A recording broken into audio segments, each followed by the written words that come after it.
Salam sejahtera anak-anak murid cikgu. Okey, pada hari ini cikgu ingin membuat sedikit perkongsian tentang sinopsis prosa tradisional tingkatan 5 iaitu Burung Terbang Dipipiskan Lada.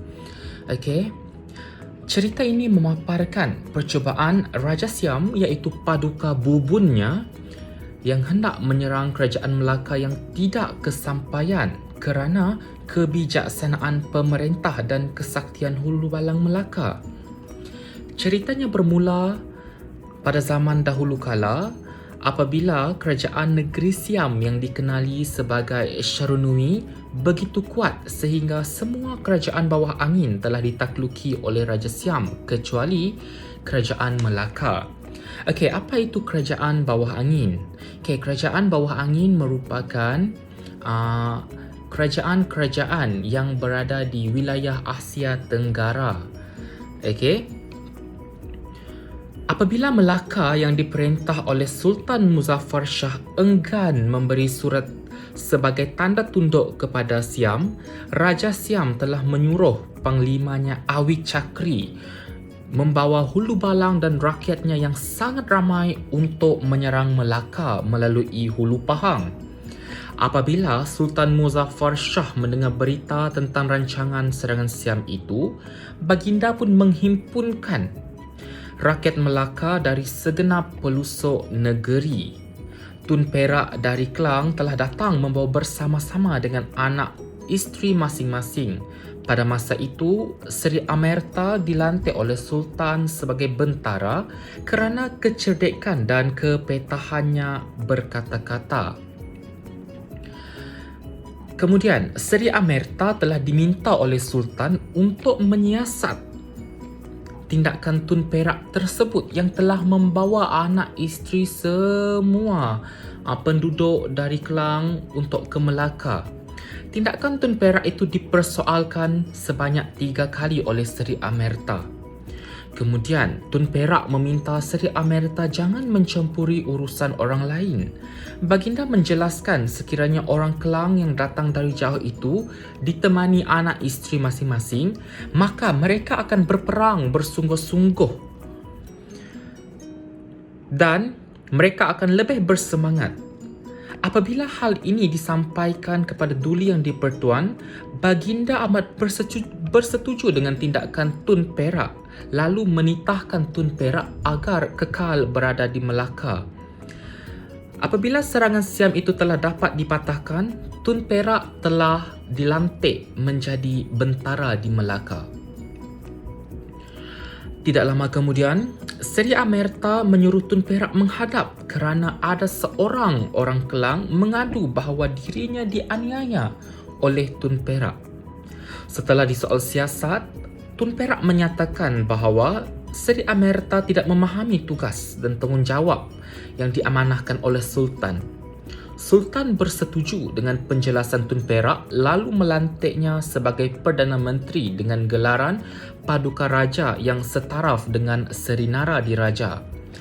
Apabila Tun Perak telah dilantik menjadi Paduka Raja, hubungannya dengan Seri Naradiraja menjadi tidak rapat, tidak elok. Mereka sering bergaduh. Digambarkan pada waktu itu, rakyat di Melaka seolah-olah terbahagi kepada 2 kumpulan. Satu kumpulan menyokong Paduka Raja dan satu kumpulan lagi menyokong Seri Naradiraja.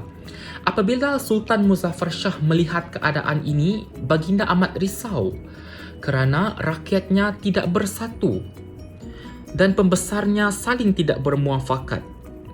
Baginda telah memikirkan jalan penyelesaian dengan mencari jodoh baru kepada Seri Naradiraja, tetapi semuanya telah ditolak oleh Seri Naradiraja sehinggalah dia dijodohkan dengan Tun Kudu, anak perempuan bendahara Seri Wak Raja yang merupakan saudara kepada Paduka Raja. Oleh itu, baginda Sultan telah menceraikan Tun Kudu dan Tun Kudu telah dihantar kepada Seri Naradiraja dan telah dikahwinkan. Okey, apabila Seri Naradiraja berkahwin dengan Tun Kudu, maka hubungan Seri Naradiraja dan Paduka Raja tadi menjadi sangat akrab sehingga Seri Naradiraja bersetuju agar Paduka Raja dilantik sebagai bendahara, manakala Seri Naradiraja pula dilantik sebagai penghulu bendahari. Okey. Kemudian, tidak lama kemudian, orang Siam di bawah pimpinan Awi Dicu menyerang Melaka. Kalau yang pertama tadi Awi Cakri yang menyerang Melaka, yang kedua ini Awi Dicu. Okey.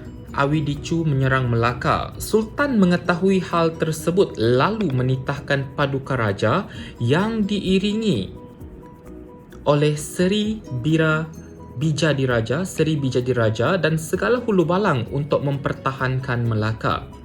Anak Seri Bijadiraja bernama Tun Umar yang berkelakuan aneh telah disuruh melanggar perahu pihak Siam. 3 buah perahu Siam telah dikalahkan dengan hanya sebuah perahunya. Pihak Siam menjadi takut lalu membatalkan hasrat untuk menyerang Melaka. Bendahara Paduka Raja menggunakan strategi memasang puntung api pada pokok-pokok di sepanjang pantai, seolah-olah banyak perahu orang Melaka yang dibawa untuk mempertahankan Melaka.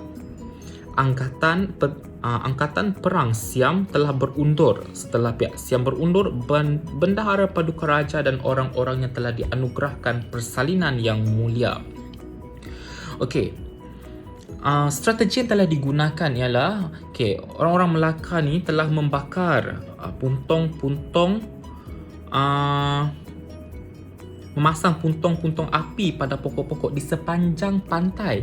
Apabila waktu malam puntung-puntung api itu dipasang, jadi kelihatan seolah-olah rakyat Melaka ini terlalu ramai untuk mempertahankan negeri Melaka, sehingga menyebabkan tentera Siam menjadi takut dan mereka pun mematahkan ataupun memutuskan untuk tidak menyerang Melaka.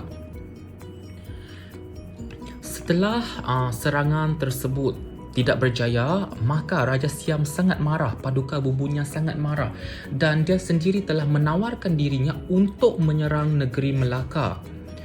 Namun anaknya Chow Pandan dengan rela hati menawarkan diri untuk menyerang negeri Melaka.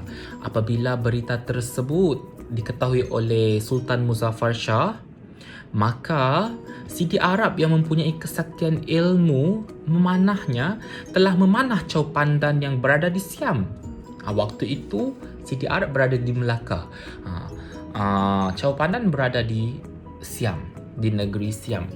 Okey, Chow Pandan telah mati akibat dipanah oleh Sidi Arab. Bagaimana caranya?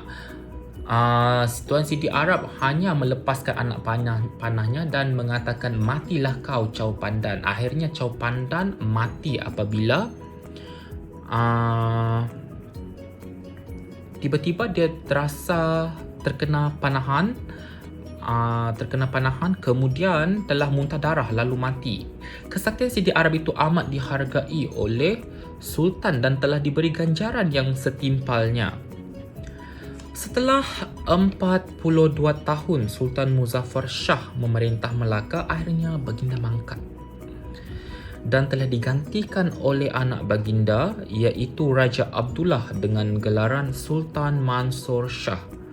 Ketika menaiki takhta, Sultan Mansur Shah hanya berusia 27 tahun dan baginda telah beristrikan anak Seri Naradiraja, iaitu Tun Putih Nur Pualam. Pada waktu itu, baginda digambarkan sebagai seorang raja yang sangat kacak, adil dan tiada tolok bandingnya pada ketika itu. Okey, itu sahaja sedikit perkongsian cikgu berkaitan sinopsis prosa tradisional Burung Terbang Dipipiskan Lada. Okey, bagi tema prosa ini ialah kegairahan Siam menyerang Melaka tanpa menilai kelemahan diri sendiri dan menyiasat kekuatan pihak lawan terlebih dahulu sebelum mengatur serangan. Tema ini sangat berkaitan, sangat signifikan dengan tajuk prosa itu sendiri, iaitu Burung Terbang Dipipiskan Lada. Bagi sesiapa yang telah lupa akan maksud peribahasa burung terbang dipipiskan lada, bolehlah membuat carian sendiri melalui laman Google dan sebagainya.